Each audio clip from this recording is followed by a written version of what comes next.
В администрации города Якутска прошла внеочередная сессия городской думы. Основным вопросом повестки заседания был вопрос о внесении поправки в бюджет города, предусматривающий финансирование заработной платы для персонала дошкольных образовательных учреждений. Это зарплата административно-хозяйственных работников, обеспечивающих охрану жизни и здоровья детей, финансовую и хозяйственную деятельность. Министерство образования Российской Федерации считает, что субъект Российской Федерации должен полностью оплачивать заработную плату определенных категорий работников дошкольных учреждений.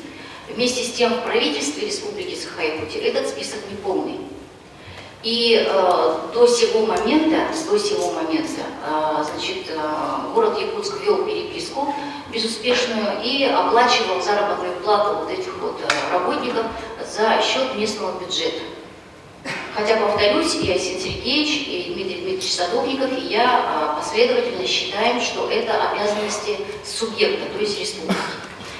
И поскольку Арсений Сергеевич с этой проблемой знаком, и он сам в свое время ставил этот вопрос, то он в данном случае идет навстречу городскому округу города Якутск, и часть недостающих средств для оплаты заработной платы этих дошкольных учреждений он все-таки считает, что республика должна на себя взять. Властями города совместно с правительством республики найдено решение сделать передвижку в бюджете города на финансирование зарплаты со статьи «Дорожное строительство» с последующим возмещением из Республиканского дорожного фонда. Депутаты Якутской городской думы большинством голосов приняли поправки в бюджет города. Прозвучало много вопросов, были выступления.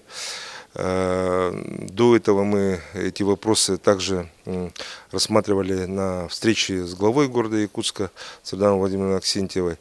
Ну и, скажем так, раздельным решением на комиссии по бюджетно-экономической политике было вынесено на президиум. Ну и на президиуме мы вчера решили поддержать эти изменения и внесли, соответственно, на сессию. Сегодня, как вы видите, прошло бурное обсуждение, и, соответственно, депутатов беспокоило снятие денег с национального проекта «Безопасные и качественные автомобильные автодороги». Накануне глава города провела рабочую встречу с руководителями подрядных организаций, занятых на строительстве дорог в Якутске, и подтвердила дорожникам, что средства поступят из Дорожного фонда республики. Светлана Табалаева, Константин Корякин, Якутск ТВ.